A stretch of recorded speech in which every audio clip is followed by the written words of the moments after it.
हाँ, तो क्या एग्जांपल है?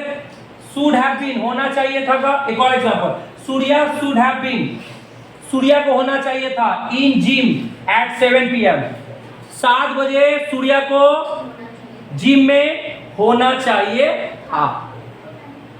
क्या अच्छा नहीं लग रहा? अच्छा लग रहा है। आप अपने डेली लाइफ में कर सकते हो कि मुझे वहां होना चाहिए था।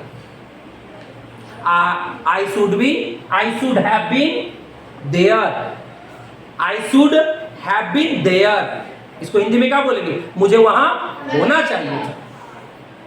चलिए, अच्छा, शुड हैव बीन का हिंदी होना चाहिए था जान गए।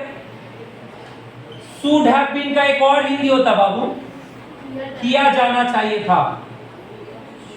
शुड हैव बीन का हिंदी किया जाना चाहिए था। देखो तो, you should not have been given mobile, मतलब तुम्हें, शुड नॉट माने क्या होता है? नहीं, और शुड हैव बीन का मतलब चाहिए था, तुम्हें नहीं चाहिए था। गिवन माने देना, गिवन माने देना, मोबाइल, तुम्हें मोबाइल देना नहीं चाहिए था। इसमें वो चीज फॉलो करोगे, वर्ब का कितना रूप लग रहा है? ऐसे लगा है गिवन, गिवन क्या है? वर्ब का तीसरा रूप है, पढ़ लो। अब पढ़ो हिंदी, यू माने तुम्हें, नॉट माने नहीं, शुड हैव बीन चाहिए था, ऐसे तुम्हें नहीं चाहिए था, गिवन माने देना। तो पूरा हिंदी बताओ, तुम्हें नहीं देना चाहिए था, ऐसे गिवन में देना, मोबाइल, तुम्हें मोबाइल देना नहीं चाहिए। फिर एक और एग्जांपल देखो तो बेटा, ही माने उसे, शुड हैव बीन, बोलो शुड हैव बीन का हिंदी बताओ। ऐसे जाना चाहिए था, उसे जाना चाहिए था। सेंड, सेंड माने भेजना, सेंड माने क्या होता है? ये जानते हो सेंड क्या है? वर्ब का तीसरा। तो हिंदी बताओ, उसे भेज देना चाहिए था। उसे, ही माने उसे, सेंड माने भेजना, और शुड हैव बीन का हिंदी मतलब क्या था? चाहिए था। उसे भेज देना चाहिए था टू जेल, कहां?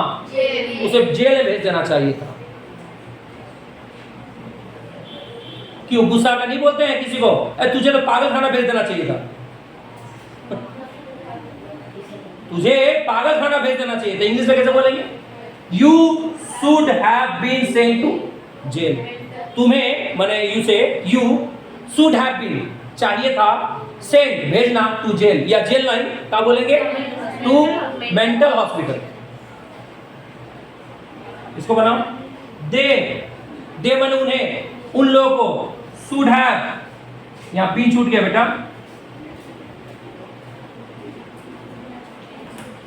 दे शुड हैव। अच्छा पहले बताओ, शुड हैव बीन का हिंदी बताओ, चाहिए था। They should have been asked, ask माने क्या होता है जी? पूछना। तो उसे, उन लोगों को पूछना चाहिए था, है ना? उन लोगों को पूछना चाहिए था, अबाउट इट माने इसके बारे में, तो उन लोगों को इसके बारे में पूछना चाहिए था। तो शुड का चौथा भाई, शुड का जो चौथा भाई है उसके बारे में जाने। सोचो, ये शुड, आज तक हम केवल शुड जाने, लेकिन should be, should have been, कितने सारे भाई आ रहे हैं जो अधिकतर बच्चे इससे वंचित हैं, नहीं जानते हैं। अब जानेंगे। अब मेरे ख्याल से इंग्लिश ग्रामर का ये शुड के बारे में सारे बच्चे अच्छी तरह से जानेंगे। नोट करिए।